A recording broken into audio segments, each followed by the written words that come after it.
Start हो जल्दी। देखो, हमारे 10th क्लास का जो टॉपिक चल रहा था पाचन तंत्र।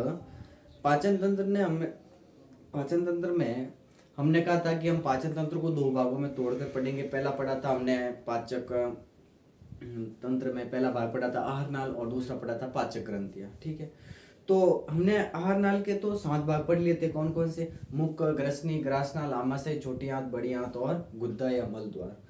इन 7 अंगों के बारे में मैंने आपको पिछले 3 वीडियो में पढ़ा दिया।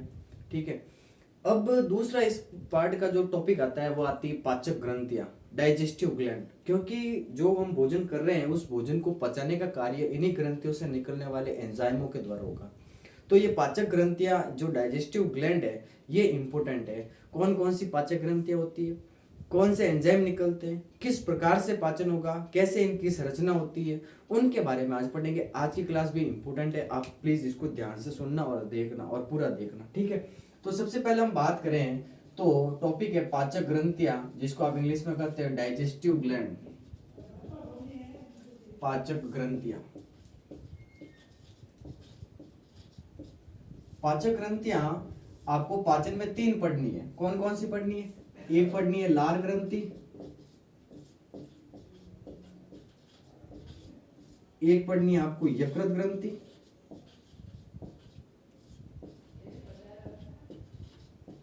और एक पढ़नी है आपको अग्नाशय ग्रंथि। अग्नाशय ग्रंथि, देखो पाचन तंत्र में जो पचाने का काम करती है या पाचन जो संबंधित जो ग्रंथियां हैं वो 3 होती है। डाइजेस्टिव ग्लैंड कितनी पढ़नी है? आपको 3 पढ़नी है। पहली है लार ग्रंथि, दूसरी है यकृत ग्रंथि और तीसरी है अग्नाशय ग्रंथि। अगर थोड़ी सी इंग्लिश में बात करें तो इसको लार ग्रंथि को इंग्लिश में कहते हैं स्लेवरी ग्लैंड, इसको कहते हैं लिवर ग्लैंड और इसको कहते हैं पेनक्रियाटिक ग्लैंड। ठीक है, तो 3 ग्रंथियां पढ़नी है। मैं पहले सबसे पहले एक की बात करता हूँ, लार ग्रंथि की। ठीक है, स्लेवरी ग्लैंड की। तो देखो लार ग्रंथि क्या होता है इसके अंदर। तो देखो सबसे पहले सुनो कि लार ग्रंथि है, पहली बात ये कहां पर पाई जाती है? तो ये मुख गुहा के अंदर पाई जाती है, मुख के अंदर पाई जाती है, मुख गुहा के अंदर।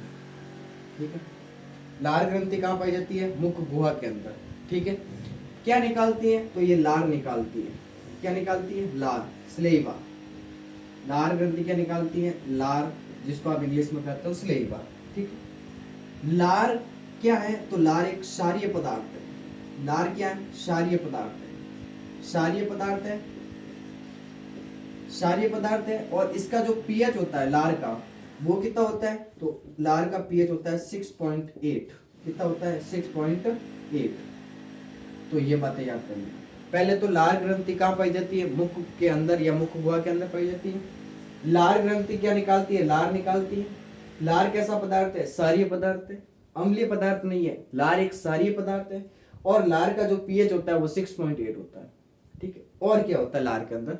तो देखो लार के अंदर पाए जाते हैं टाइलिन,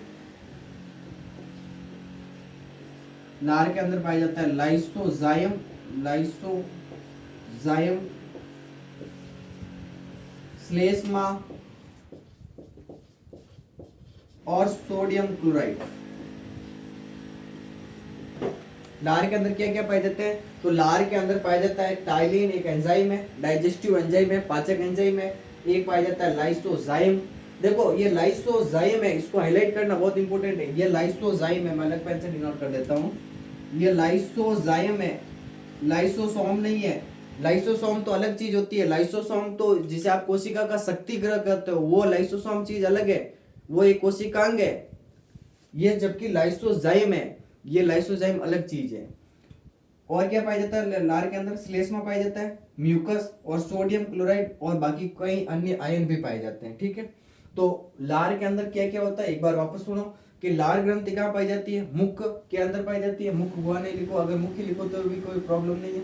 लार कहाँ पाई जाती है? मुख के अंदर। क्या निकालती है? लार कैसा पदार्थ है? क्षारीय पदार्थ है। पीएच कितना है? 6.8 है। लार का पीएच 6.8 होता है।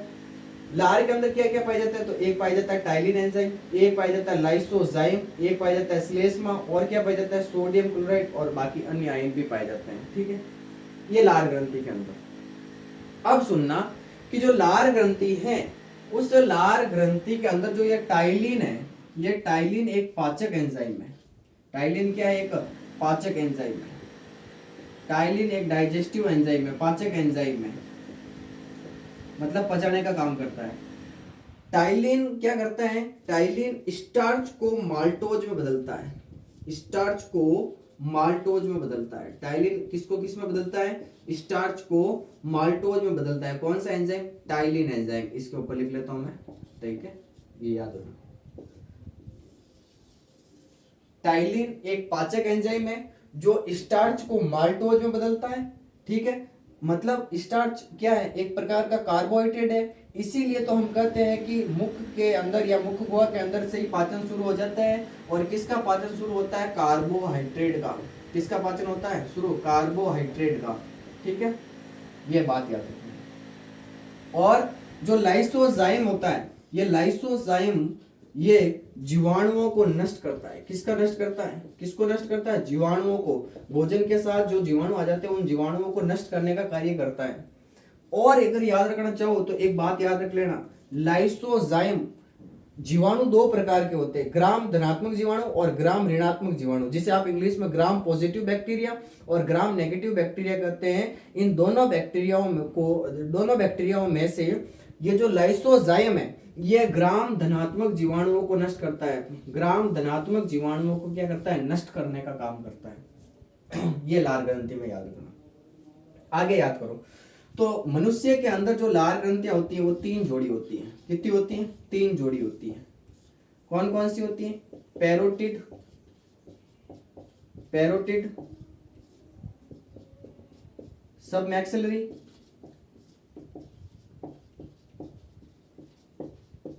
और लिंगुअल, सब लिंगुअल।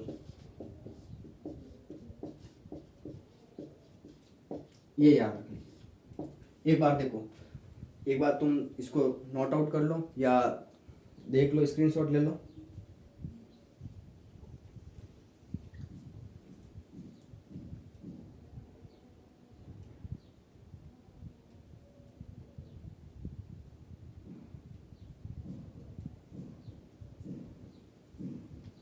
हो गया? तो देखो अब एक चीज और याद रखनी है आपको, दो मैं बता ही देता हूं। एक याद रखनी है मेंढक, और एक चीज है खरगोश, और एक चीज है बिल्ली। इनके अंदर कितनी जोड़ी लार ग्रंथियां होती है? तो देखो 3 पॉइंट नोट करना आप। मनुष्य के अंदर कितनी लार ग्रंथियां होती है? 3 जोड़ी, पैरोटिड, सब मैक्सिलरी और सब लिंगुअल। मेंढक के अंदर, जो मेंढक होता है उस मेंढक के अंदर लार ग्रंथि नहीं पाई जाती है। खरगोश के अंदर 4 जोड़ी लार ग्रंथि पाई जाती है और बिल्ली के अंदर 5 जोड़ी लार ग्रंथियां पाई जाती है। बिल्ली के अंदर कितनी जोड़ी पाई जाती है? 5 जोड़ी लार ग्रंथियां पाई जाती है, ठीक है। ये एक लार ग्रंथि के बारे में जानकारी है, ठीक है। तो ये इंपॉर्टेंट भी है। एक बार वापस सुनो कि पाचन तंत्र में 3 पाचक ग्रंथियां पढ़नी है, लार ग्रंथि, यकृत ग्रंथि और अग्नाशय ग्रंथि। इनमें से सबसे पहले बात करें लार ग्रंथि की, तो लार ग्रंथि कहाँ पाई जाती है? मुख में। क्या निकालती है? लार। कैसा पदार्थ है? क्षारीय पदार्थ है। पीएच कितना है? 6.8 है। लार के अंदर क्या क्या पाई जाता है? तो लार के अंदर टाइलिन एंजाइम, लाइसोजाइम, श्लेष्मा, सोडियम क्लोराइड और अन्य आयन भी पाए जाते हैं। इनमें से जो टाइलिन होता है, ये टाइलिन एक पाचक एंजाइम है, डाइजेस्टिव एंजाइम है, ठीक है, जो भोजन को पचाने का काम करता है। टाइलिन क्या काम करता है? तो टाइलिन स्टार्च को माल्टोज में बदलता है, और स्टार्च एक प्रकार का कार्बोहाइड्रेट है। अतः हम कहते हैं कि मनुष्य में पाचन की क्रिया कहां से शुरू होती है? मुख गुहा के अंदर से। कार्बोहाइड्रेट का पाचन मुख गुहा से शुरू हो जाता है। इसके बाद में याद रखना है कि जो लाइसोजाइम होता है, ये लाइसोजाइम, लाइसोसोम नहीं है, मैं पहले कह चुका हूं, ध्यान रखना। ये लाइसोजाइम है जो जीवाणुओं को नष्ट करता है। और कौन से जीवाणुओं को नष्ट करता है? तो ये ग्राम धनात्मक, ग्राम पॉजिटिव बैक्टीरिया को नष्ट करता है। इसके बाद में 3-4 बातें आपको नोट लगाकर याद रखनी है कि मनुष्य के अंदर 3 जोड़ी लार ग्रंथियां पाई जाती है। कौन कौन सी? पैरोटिड, सबलिंगुअल और सब मैक्सिलरी, ठीक है। मेंढक, दूसरा नोट लिखना है मेंढक, मेंढक में लार ग्रंथियां नहीं पाई जाती है। तीसरा नोट लिखना है खरगोश, खरगोश के अंदर 4 जोड़ी लार ग्रंथियां होती है, और मेंढक के अंदर बिल्ली के अंदर 5 जोड़ी लार ग्रंथियां होती हैं। तो ये लार ग्रंथियां में याद रखना है, ठीक है, याद हो जाएगी। आगे चले तो दूसरी ग्रंथि आती है यकृत ग्रंथि। कौन सी ग्रंथि आती है? यकृत ग्रंथि। अब क्या है उसमें, यकृत ग्रंथि में क्या होता है, तो वो याद रखना आपको कि यकृत ग्रंथि के अंदर क्या क्या चीजें होती हैं। ठीक है, तो देखो दूसरी ग्रंथि है यकृत ग्रंथि।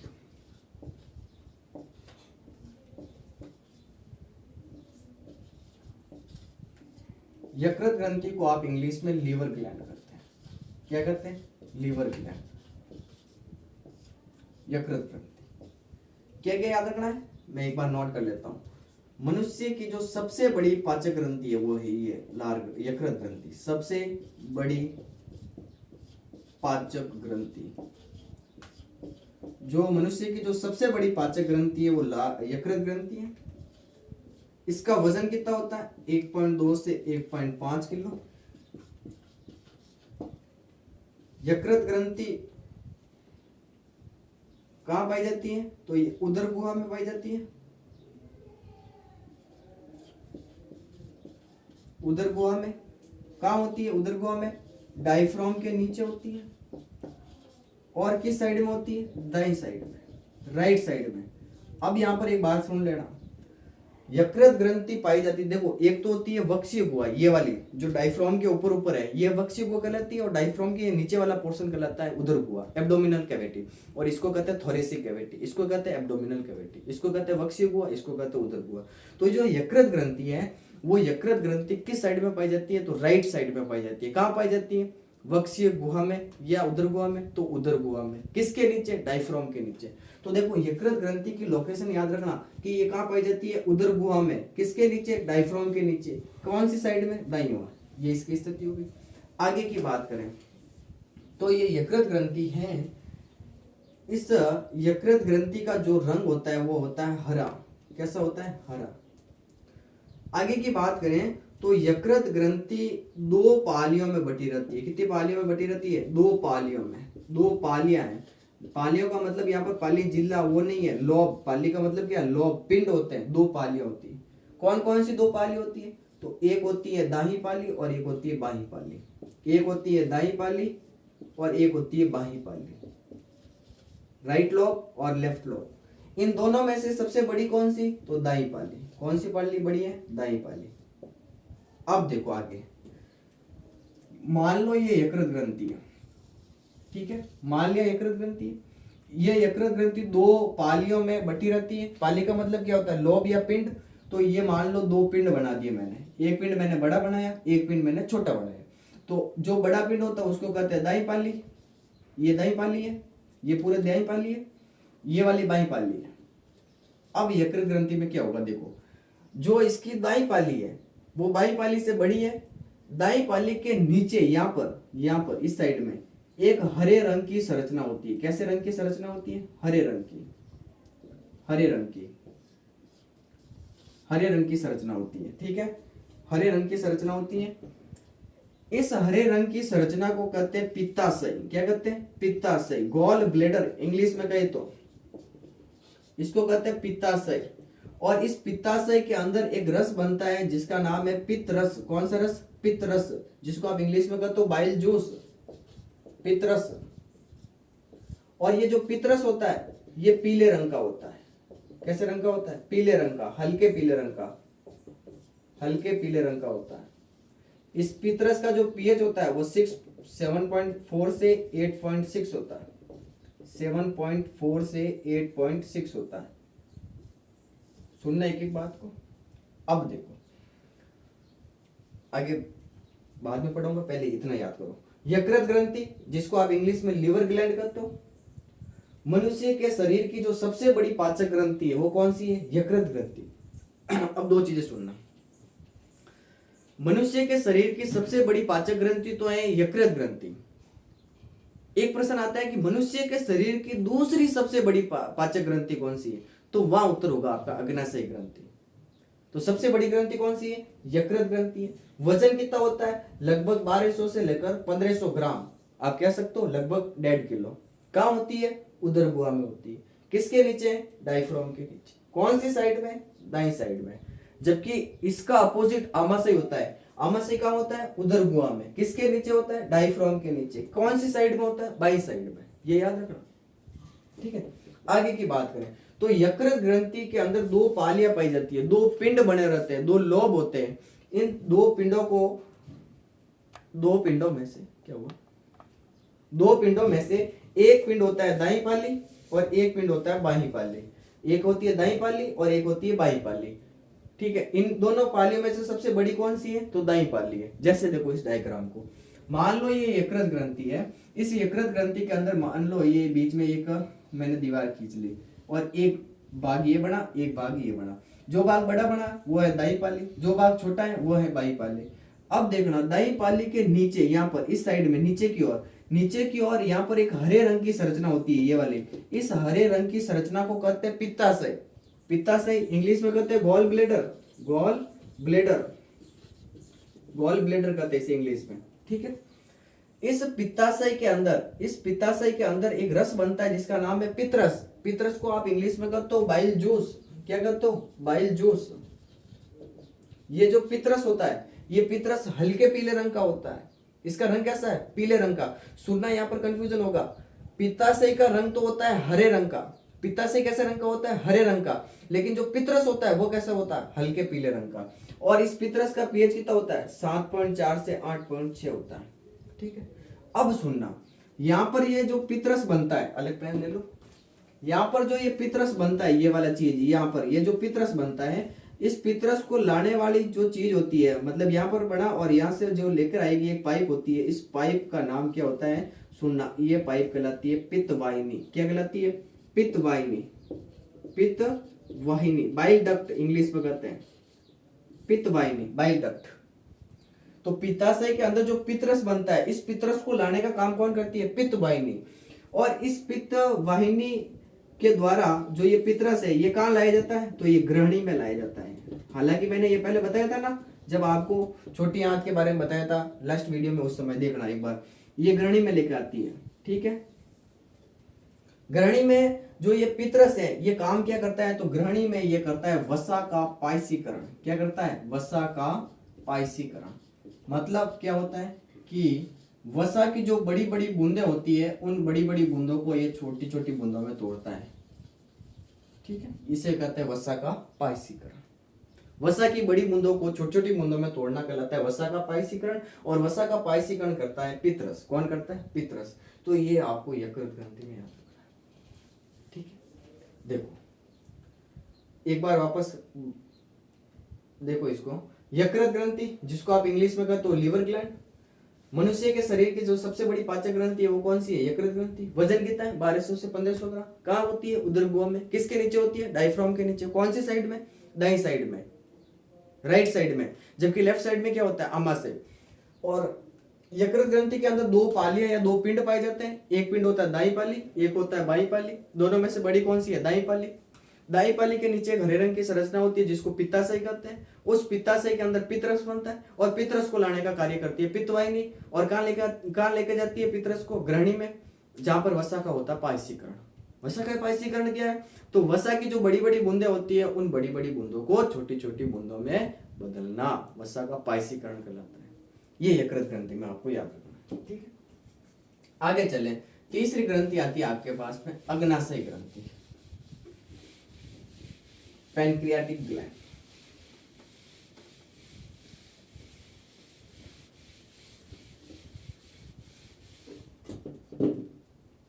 तीसरी ग्रंथि कौन सी है?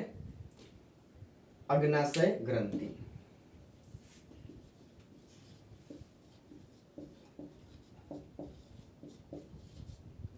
अग्नाशय ग्रंथि, अग्नाशय ग्रंथि, ठीक।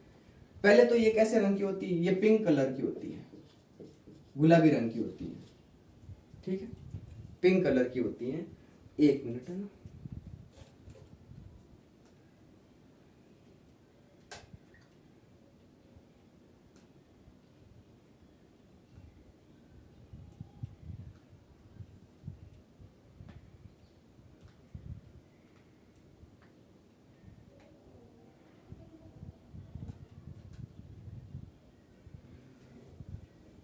देखो एक चीज यकृत ग्रंथि में रह गई कि जो यकृत ग्रंथि है उस यकृत ग्रंथि के अंदर बिलीरुबिन, यकृत ग्रंथि के अंदर बिलीरुबिन और बिलीवर्डिन, ये दो प्रकार के पित्त लवण पाए जाते हैं। बाइल साल्ट इंग्लिश में कहते हैं आप इसको। ये दो चीजें थोड़ी रह गई थी, इसके लिए समय वापस बता देते एक साथ। बिलीरुबिन और बिलीवर्डिन ये दो प्रकार के जो पित्त वर्णक है, बाइल पिगमेंट है, ये कहाँ होते हैं? यकृत ग्रंथि के अंदर होते हैं। ठीक है। अब एक आपने नाम सुना होगा पीलिया। पीलिया नाम सुना है? क्या होता है पीलिया? देखो सुनना, अगर यकृत ग्रंथि में क्या बन रहा था? पित्रस, और पित्रस को लेकर कौन जाती थी? देखो ये यकृत ग्रंथि में बन रहा था पित्रस, और इस पित्रस को लेकर जाने का काम कर रही थी पित्तवाहिनी, बाइल डक्ट। अगर ये पित्तवाहिनी या बाइल डक्ट ब्लॉक हो जाए, क्या हो जाए? ब्लॉक ब्लॉक ब्लॉक हो जाए, तो ये जो बिलीरुबिन को ले, जो बिलीरुबिन है, मैं क्या कह रहा हूं एक बार सुनना, आपको पीलिया बता रहा हूं।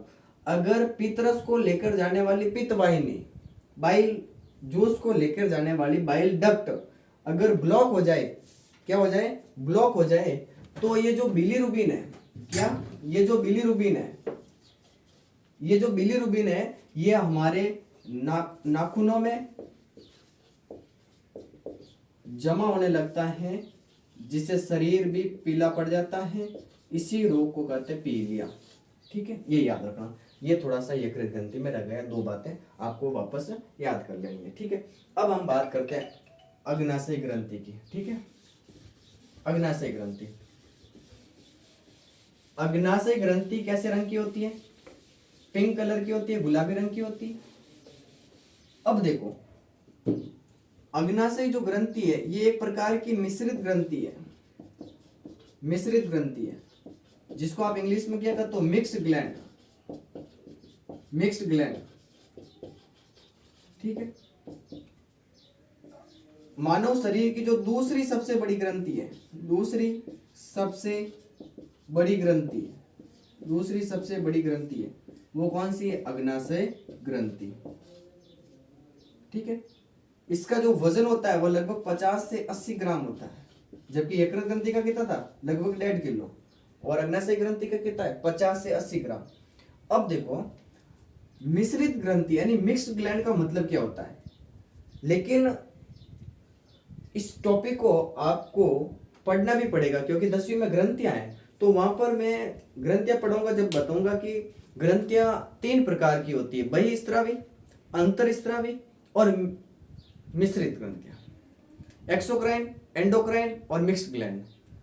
तो वहां पर यह डाउट आपको क्लियर होगा। पहले इतना इसमें याद रखना ही पड़ेगा कि जो जो अग्नाशय ग्रंथि है वो एक मिश्रित ग्रंथि है। मतलब क्या है कि ये बहिस्रावी यानी एक्सोक्राइन और अंतःस्रावी यानी एंडोक्राइन दोनों की तरह कार्य करती है, इसलिए इसको मिश्रित ग्रंथि कहते हैं। इसका वजन होता है 50 से 80 ग्राम, और ये पिंक कलर की ग्रंथि है, और मानव शरीर की दूसरी सबसे बड़ी ग्रंथि है। अब याद रखना, इस अग्नाशय ग्रंथि के अंदर 2 प्रकार के कोशिका के समूह पाए जाते हैं। एक भाग होता है एसिनी और एक भाग होता है लैंगरहैंस के द्वीप, आइसलैंड ऑफ लैंगरहैंस, लैंगरहैंस के द्वीप। अग्नाशय ग्रंथि में कितने भाग हैं? 2 भाग हैं। पहला कौन सा है? एसिनी, दूसरा कौन सा है? लैंगरहैंस के द्वीप। ठीक है, देखो हमें पढ़ना है पाचन तंत्र और पढ़ रहे हैं ग्रंथियां। ग्रंथियों में हमें किससे मतलब है? रस से या पाचक से, पाचक एंजाइमों से मतलब है। तो एसिनी भाग है, जो अग्नाशय ग्रंथि का जो एसिनी भाग है, इस एसिनी भाग में पाए जाते हैं अग्नाशय रस। क्या पाया जाता है? अग्नाशय रस, अग्नाशय रस। इसी अग्नाशय रस को कहा जाता है पूर्ण पाचक रस। ठीक है, अब थोड़ी सी बात इसकी कर लेते हैं, लैंगरहैंस के द्वीप की।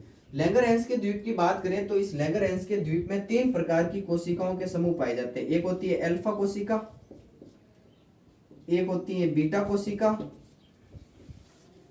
और एक होती है डेल्टा कोशिका।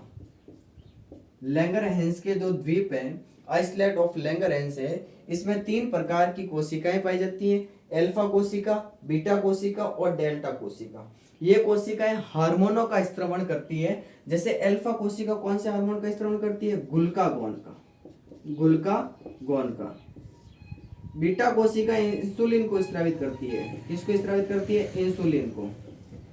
जबकि जो डेल्टा कोशिकाएं होती है वो सोमेटोस्टेरोन हार्मोन का स्रावण करती है। ठीक है, ये याद रखना। लेकिन हमें तो पढ़ना है पाचन। पाचन में हमें काम है रस से, पाचक रस से। तो पाचक रस कौन सा है? अग्नाशय रस। तो इन ग्रंथियों के बारे में ये जानकारी थी आपके सामने। कौन कौन सी? कि जो ग्रंथियां होती है, पाचक ग्रंथियां जो पाचन में काम आती है, वो 3 प्रकार की ग्रंथियां। एक बार मैं वापस रिवाइज कर लेता हूँ। आपको किसी को नोट करना है तो कर भी सकते हो, लिख भी सकते हो। मैं बोल रहा हूँ, आप लिखो। जैसे सबसे पहले हमने पढ़ा कि जो पाचक ग्रंथियां होती है वो 3 होती है। कौन कौन सी? यकृत ग्रंथि, सॉरी लार ग्रंथि, यकृत ग्रंथि और अग्नाशय ग्रंथि। ठीक है, इनमें से हमने सबसे पहले बात की थी लार ग्रंथि की। कहाँ पाई जाती है? मुख में। क्या निकालती है? लार। लार कैसा पदार्थ है? क्षारीय पदार्थ है। पीएच कितना है? 6.8 है उसका। किसका? लार का पीएच है। अब लार में क्या याद रखना है कि लार ग्रंथि होती है।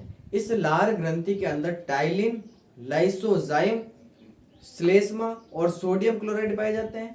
टाइलिन एक पाचक एंजाइम है जो भोजन को पचाने का काम करता है। ये स्टार्च को माल्टोज में बदलता है। इसी वजह से कहा जाता है कि कार्बोहाइड्रेट का पाचन कहां से शुरू हो जाता है? मुख गुहा से ही। जबकि जो लाइसोजाइम है, ये लाइसोजाइम जीवाणुओं को नष्ट करता है। कौन से जीवाणुओं को नष्ट करता है? तो ये ग्राम पॉजिटिव बैक्टीरिया को नष्ट करता है।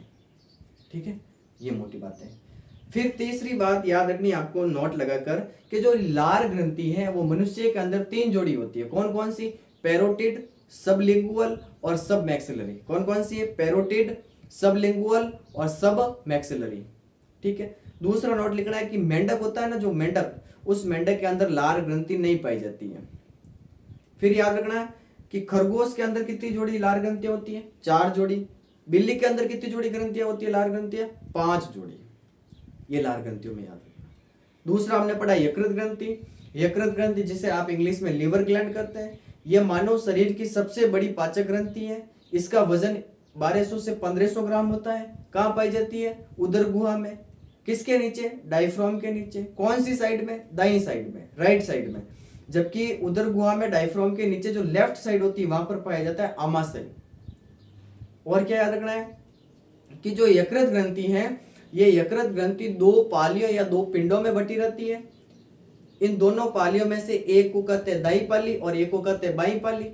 दाई पाली के नीचे जो दाई पाली है वो बड़ी होती है और बाई पाली छोटी होती है। और दाई पाली के जो नीचे एक हरे रंग की संरचना होती है, उस हरे रंग की संरचना को कहते हैं पित्ताशय। और उस पित्ताशय के अंदर बनता है पित्रस।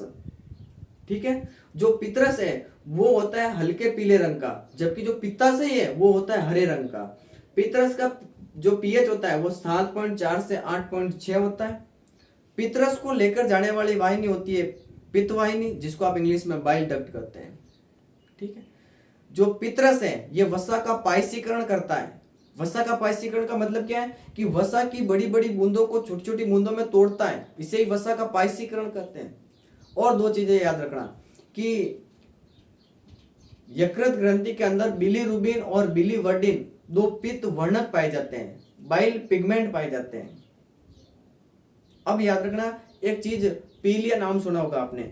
अगर पित्रस को लेकर जाने वाली जो पित्त वाहिनी है वो ब्लॉक हो जाए तो जो पित्रस है, जो बिलीरुबिन है, वो हमारी नाखूनों में, आंखों में जमा होने लगता है, जिससे हमारा शरीर पीला पड़ जाता है। इसे पीलिया कहते हैं। एक बात और याद रख लेना, हमारे जो मल का पीलापन होता है उसमें भी ये यकृत ग्रंथि की कुछ भूमिका होती है। ये बिलीरुबिन और बिलीवर्डिन काम आते हैं। ठीक है, तीसरी ग्रंथि हमने पढ़ी थी अग्नाशय ग्रंथि। इंग्लिश में इसको पैनक्रियाटिक ग्लैंड कहते हैं। ये पिंक कलर की होती है। मिश्रित ग्रंथि है। मिश्रित ग्रंथि को इंग्लिश में कहते हैं मिक्स्ड ग्लैंड है। इसका मतलब क्या है कि यह बहिस्रावी यानी एक्सोक्राइन और एंडोक्राइन दोनों की तरह कार्य करती है। और ये आगे आएगा आपके, तब मैं वापस इसके बारे में बात करूंगा। ठीक है, हमारे जो मानव शरीर की जो दूसरी सबसे बड़ी पाचक ग्रंथि है वो कौन सी है? अग्नाशय ग्रंथि है। इसका वजन होता है 50 से 80 ग्राम। और इस अग्नाशय ग्रंथि में दो भाग होते हैं, एक भाग होता है एसिनी और एक भाग होता है लैंगरहैंस के द्वीप। जो एसिनी भाग होता है, इस एसिनी भाग के अंदर पाया जाता है अग्नाशय रस, जो पाचन में महत्वपूर्ण भूमिका निभाता है। इसी वजह से इसको पूर्ण पाचक रस, कंप्लीट डाइजेस्टिव जूस कहते हैं। ये चीज मैंने पहले बताई थी। दूसरी याद रखनी है आपको कि जो अग्नाशय ग्रंथि का जो दूसरा भाग है, जिसे आप लैंगरहैंस के द्वीप करते हो, आइसलेट ऑफ लैंगरहैंस करते हो, इसके अंदर तीन विशेष प्रकार की कोशिकाएं होती है, अल्फा कोशिका, बीटा कोशिका और डेल्टा कोशिका। इनमें से जो अल्फा कोशिका है वो एक हार्मोन निकालती है जिसका नाम है ग्लूकागॉन, बीटा कोशिका एक हार्मोन निकालती है जिसका नाम है इंसुलिन, और डेल्टा कोशिका एक हार्मोन निकालती है जिसका नाम है सोमेटोस्टेरोन। हार्मोन क्या है? तो हार्मोन एक रासायनिक पदार्थ होते हैं जे, ठीक है। विभिन्न ग्रंथियों से विभिन्न प्रकार के हार्मोन भी स्रावित होते हैं। अब जब ग्रंथियों वाला टॉपिक आएगा तब उसमें बताएंगे हम कि हाइपोथैलेमस ग्रंथि है तो उससे कौन सा हार्मोन निकलता है, पीयूष ग्रंथि है तो उससे कौन सा हार्मोन निकलता है, वो सब आगे की बात है। हार्मोन के बारे में याद रखना चाहो तो हार्मोन का अर्थ होता है उत्तेजित करने वाला पदार्थ। हार्मोन का अर्थ क्या होता है? उत्तेजित करने वाला पदार्थ, उत्तेजित करने वाला पदार्थ। और इस हार्मोन शब्द का सबसे पहले प्रयोग किया था स्टर्लिंग नामक वैज्ञानिक ने, स्टर्लिंग ने, ये भी याद रख लेना थोड़ा, स्टर्लिंग ने, ठीक है। ये आपकी पाचक ग्रंथियां हैं, ठीक है।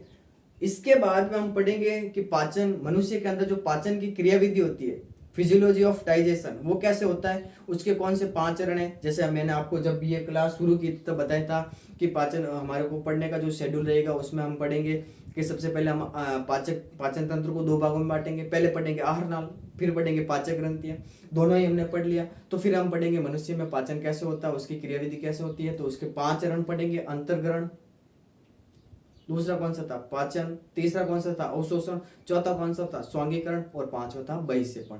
तो आज आपको ये याद करना है। इसके बाद में हम पढ़ेंगे मनुष्य में पाचन की क्रियाविधि। ओके।